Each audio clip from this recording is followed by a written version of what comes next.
po sa mga organisasyon at mga taong may puso at kakayanan na tumulong, inaanyayahan po namin kayo na tulungan ang mga kapuspalad at mga taong nangangailangan ng medikal at dental na pangangalaga.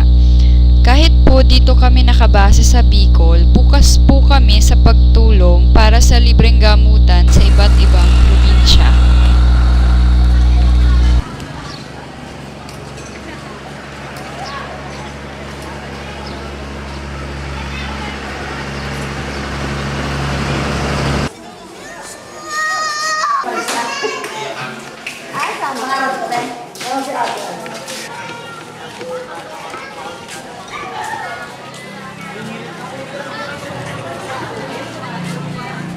Maray na hapon po sa Indugabos. Yaman po kita igdi sa Jesus the Loving Shepherd Christian Church. Baligo po igdi tigigibungon niya na Medical and Dental Mission. Nagsimba po kasi ako dun sa Jesus the Loving Shepherd. Bali po, baka po ako dyan.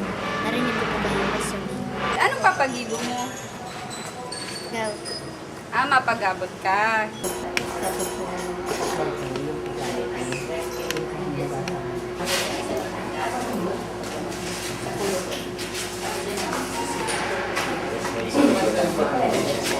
Ako doon talas po kung kumusta man po. So, pagabot sa iyo ni Doktor. Kumusta man no? try man po. Ano man mo sa living po? Kumusta man sa service dito sa dental? Dalawa po yung anak. Di ka pabahal ka. Pero pagkatapos, kumusta man? Okay man, dahil man ako lugar, dahil man ako. Sige. Bali, niya po igdi, karibahan tamang po si Dr. Rogelio Raymond Rigondola. Bali, Doc, kumusta po? Okay man, okay ang service na nileno ni Dio, dapat si pasyente. Okay man, kasi very orderly ang flow kang mission, kaya magaling ang marami. Ang pagpalagi ko may mga problema.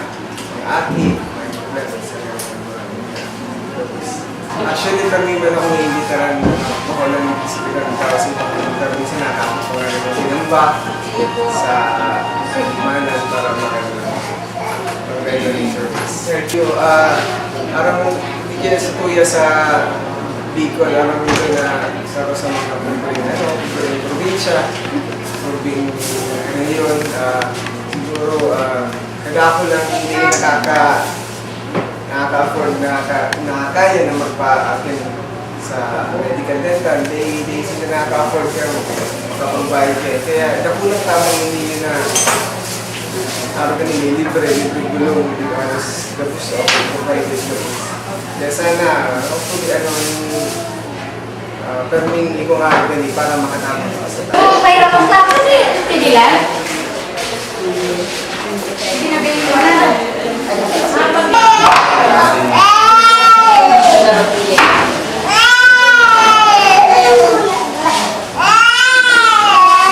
Sa ginibuta pong free medical and dental mission, ano man po ang mga hilang na usually na encounter niyo? The number one is the pneumonia, the upper respiratory illness. That is the pneumonia. So kinakaipuan po na maagapan tatulos ang hilang na yan, takunday po yan maagapan. Ang kaabutan ka sa rungaki, kunday madara sa doktor o madara sa hospital, pwede pong ikagadan niya yan. Kung inot na inot ka yan, yung nutritional anemia na nagkukulang sa iron ng mga aki, na nahihiling tang mga aki na namumutla or hindi sila gumaganang kumain. Pangatlo, masyado silang mabagal ang pagtangkad nila or paglaki.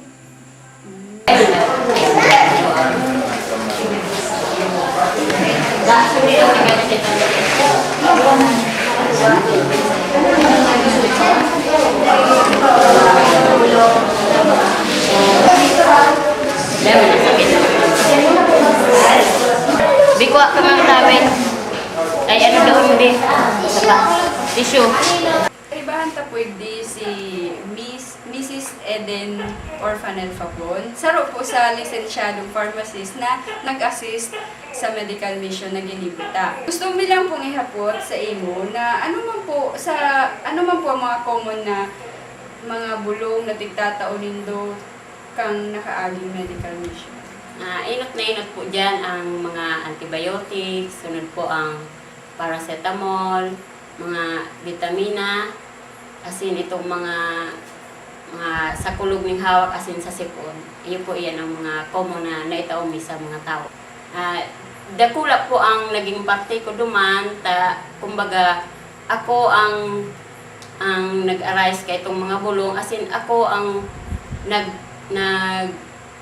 nagdispensa duman sa mga tao na kumbaga kaipuhan talaga nila ang mga bulong na ito. Halimbawa, kay itong amoxicillin, kung sinda po, na sarap po yan sa antibiotic, kung sinda po mabakal sa butika, mababakal po ito ninda sa presyong mga 95 pesos to 100 pataas po yan. Kung duman po sa medical mission, masasabi ta po na sinda po talaga nakalibre ng bulong. Ano man po namatiyan niyo yan?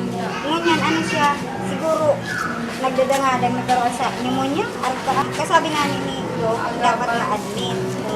Kung duman lang sa India, dapat na-admit na. Pagdaay pa dang karanay, nininom niya ng mga duwang alagar. Pag Martes, dalawa po sa iyo. Nagpapasalamat po ako sa staff kay ning pag medical mission na ini, dakulang tabag talaga ini sa muyata. May man yan, kaya talaga. Kung niya ako kung mag-diyan. Sa kapapig-iisip ko naman, mabanggi na naman niya ako. Kaya na naman kami patahulong tayo ni Doy.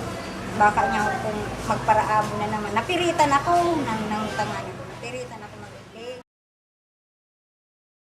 Ano man po sa hiling mo ang masasabi mo sa mga tao para po sa suporta? Inot na inot po, gusto ko po na saan sa kuya pong adikay na makatabang sa mga poorest children, families. Gusto ko man pong inganyo ka mo na tabangan man ako sa adikay na araw kayo na makatabang duman sa mga tao na dahil talaga makakayang makabayad sa doktor. Pangalawa, gusto ko man po na kung ano man ang kalusugan na mamatita, maiyo man ang sa indang mamatian. Iyo po. Sige po. Maraming